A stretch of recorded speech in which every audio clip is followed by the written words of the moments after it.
Be feeling spicy ahead of the full moon tomorrow in Pisces, which also has an eclipse. Your first time here? Hey, what's up? My name is Rumi, your psychic lawyer, tarot reader, Bindi B, and I am going to be talking to you about what's happening tomorrow with this partial lunar eclipse in the sign of Pisces during Virgo season. This might sound like gibberish to you, but overall, we're going to talk about what this energy is bringing, as well as what you can do to prepare for what it's meant to release at this specific time.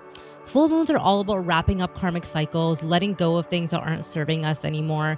And we do this once a month when it comes to the full moon. Whether or not you consciously are aware of it, you can tune into this energy once a month when the full moon is. And the new moon, you can set your new intentions for what you want to achieve, okay? Right now, we are in a really prosperous and transformative time. We are going to be hitting the fall equinox on the 22nd of September. And we're also in eclipse season. So we have a new moon eclipse that's happening on October the 2nd when we have the new moon in Libra. And so right now we are in this really concentrated period of time to make these transformative shifts happen, okay? The main areas that they're going to be happening in are in your love life and in your material abundance. So what has been holding you back in achieving what you want in those spaces in your life? And it's probably going to tie into some karmic patterns and intergenerational traumas that have to do with your family and childhood.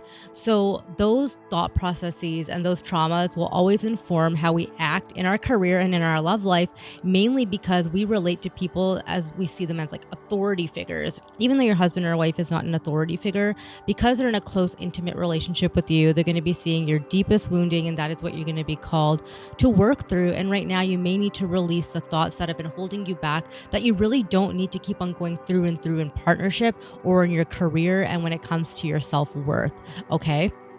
The eclipse itself is a supercharged energy. So you're getting somewhere faster. And this makes the energy kind of turbulent. It's like you're going on a fighter jet versus a regular plane, right? You're like speeding past and you're like, oh, what's happening? What's happening? I need to hold on really tight. And that's exactly what's happening with the energy. Some common symptoms that you'll feel during the full moon are irritability, especially with the eclipse. You're going to have a fluctuation in appetite and mood overall. You're going to have a change in your sleep cycle, most likely. You may be feeling extra tired. You may be feeling less tired, and some exhaustion. That fatigue is going to show up as headaches, possibly depletion. You're going to have less capacity to do what you usually do. But sometimes during the eclipse, we can also have this surge of energy. So if you're feeling one or the other and that contrast, that's completely normal at this time. Here are a couple of things you can do to help yourself release during this full moon that's happening on September the 17th. The first thing is you can write a letter to your old self or to your present self about what you would like to release. So you write that letter on a piece of paper and then you burn it. You burn it outside, you burn it in your sink, somewhere where it is safe, of course. Keep an eye on it. Don't just leave it there. If you have bonfires or whatever, you can throw it in there. Basically, what this does is it extinguishes all of the power that these thoughts have.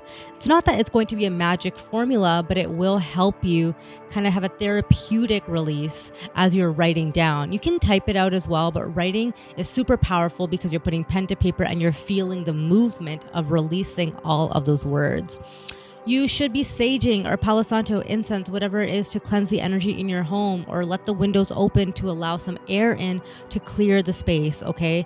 If you are using Palo Santo sage or incense, make sure that you are also opening the window or the door so that old energy can release, okay? And tell the universe out loud, this is what I'm ready to release because this is what I want to welcome in, okay? Be very, very intentional with that.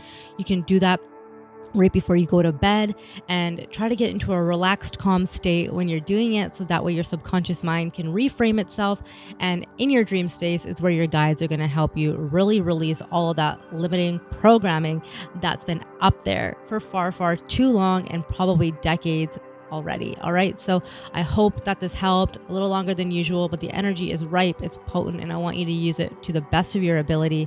If you want to book a one-on-one reading, you can do so via the link in my thing. And I really hope to see you on the other side of that. Take care and see you next time.